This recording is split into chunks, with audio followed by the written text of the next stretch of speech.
Le moment où nous commençons à comprendre notre esprit subconscient et combien son pouvoir est immense et l'importance qu'il tient dans notre vie de tous les jours et son impact, ce n'est pas quand les choses vont vraiment bien. C'est quand des circonstances défavorables nous arrivent et se répètent continuellement. Vous voyez ce que je veux dire ? Lorsque des murs immenses se dressent devant nous, devant nos buts, nos relations aux autres et j'en passe. Même si ces circonstances peuvent être très difficiles à vivre lorsque nous les expérimentons sur le moment, le schéma que nous voyons dans notre réalité tridimensionnelle, toutes ces situations défavorables, sont en réalité ce qui nous permet de nous connecter à notre subconscient, d'enfin comprendre qu'il se passe quelque chose en arrière-plan, des schémas que nous avons besoin d'explorer. C'est ce qui nous permet de réaliser que si nous cumulons les relations abusives, si nous sommes toujours laissés pour compte, si nous ratons toujours des opportunités, et si les choses ne se déroulent jamais à notre avantage, il n'y a en réalité qu'un seul dénominateur commun à toutes ces circonstances. C'est nous. Mais pas le nous que l'on pense être. C'est quelque chose de plus profond. Et c'est là que nous commençons à vraiment comprendre comment la programmation de notre subconscient affecte tous les aspects de notre vie. Quand on commence enfin à comprendre tout ça, on commence à voir la vie d'un œil complètement différent. C'est presque magique, car toutes les questions que nous pourrions avoir trouvent leur réponse. Nous sentons que tout à coup, nous sommes puissants, car ce sont tous ces systèmes de croyances défavorables implantés dans notre subconscient qui créent toutes ces circonstances que nous ne voulons pas, et qu'il faudrait juste régler ces problèmes en reprogrammant notre subconscient, et qu'ainsi tout dans notre monde se transfigurera. Mais soudain, quelque chose de très particulier arrive. De nombreuses personnes retombent endormies juste après cette prise de conscience, que leur subconscient a tellement de pouvoir. Mais après avoir eu de nombreuses preuves dans la réalité tridimensionnelle qu'ils créent leur réalité, ils reviendront à un état de victimisation. Ne culpabilisez pas. Cela arrive fréquemment de se laisser piéger à nouveau par la réalité tridimensionnelle. Votre esprit a fonctionné ainsi pendant si longtemps. C'est très commun. Ce que je veux vous montrer ici, c'est qu'il y a une infinité de couches dans votre subconscient, de croyances défavorables ancrées, plus ou moins profondes et anciennes. Et donc, il est normal de retourner à cet état d'esclave de votre 3D. C'est à partir de cet état que vous ressentirez des doutes, que vous verrez vos espoirs s'envoler, que vous verrez votre foi dans votre objectif final et la vision que vous créez pour votre vie s'évanouir. Mais ce n'est pas quelque chose dont vous devez avoir honte, car cela fait en réalité partie intégrante de votre chemin de compréhension des secrets du mécanisme de la conscience. Le moment où vous passerez enfin de l'autre côté et commencerez à créer consciemment la vie de vos rêves, en installant de nouveaux programmes adéquats dans votre subconscient, de nouvelles croyances porteuses. Donc, il faut savoir que plus grands seront les changements sur lesquels vous travaillerez pour améliorer votre concept de soi, plus les impressions dans le subconscient seront importantes, plus les doutes seront importants. Et si vous vous retrouvez piégé dans la phase de transition, vous risquez d'expérimenter l'opposé de ce que vous voulez dans une longue période de temps.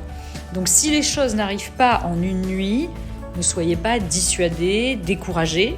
Cela signifie juste que vous essayez d'effectuer un gros changement dans votre vie et dans votre concept de soi, et que par conséquent ces choses arrivent en adéquation.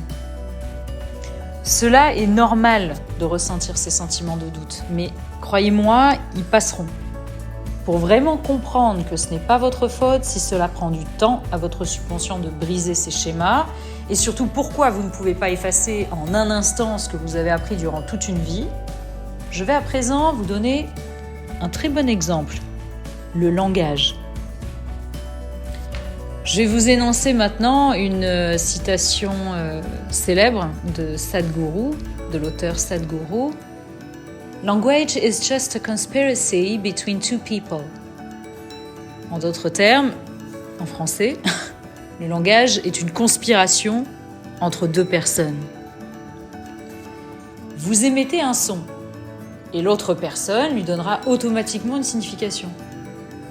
Ensuite, l'autre émet un son et vous lui donnerez une signification. Et cette conspiration entre deux personnes s'appelle le langage. Pourquoi parler de ce concept? Pour vous faire comprendre ce que j'ai énoncé précédemment. C'est pour que vous compreniez qu'une fois que l'on a ancré un schéma, un système de croyances auquel on a appris à associer une interprétation, il nous semblera alors que c'est l'unique réalité, l'unique vérité possible. Je vais vous donner un exemple afin d'illustrer ce que je viens de dire. Lorsque vous écoutez ma voix en ce moment, pouvez-vous entendre les sons que j'émets et ne pas interpréter leur signification? En soi, les syllabes que vous entendez accolées les unes aux autres sont en réalité sans signification. C'est nous, de parce que l'on nous a appris, qui leur donnons telle ou telle signification.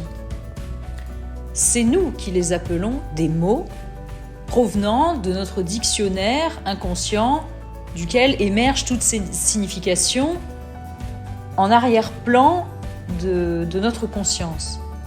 Et toutes ces informations ont été implantées dans notre esprit subconscient durant notre enfance.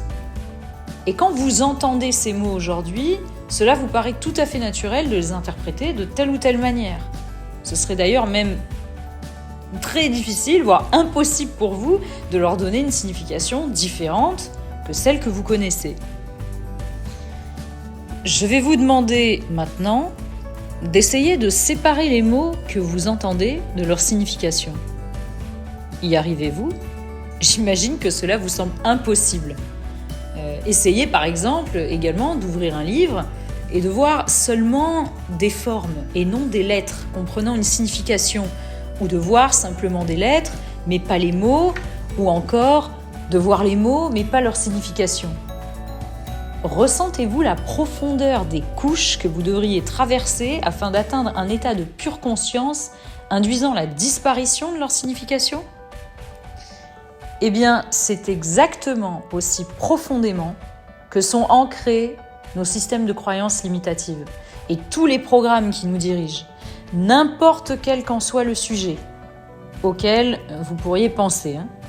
Pourquoi je mets cela en lumière dans mon introduction? Car lorsque vous commencez à comprendre cette notion, combien les programmes ancrés dans votre subconscient sont puissants et combien ces programmes peuvent vous laisser croire et penser qu'ils sont l'unique vérité, qu'il n'en existe aucune autre possible pour vous, tout autant que les mots que vous entendez n'ont qu'une seule signification, mais en réalité, ils ne sont que des sons, sans aucune signification à la base, avant que vous y ayez donné une interprétation de par les croyances et l'apprentissage induits dans votre enfance.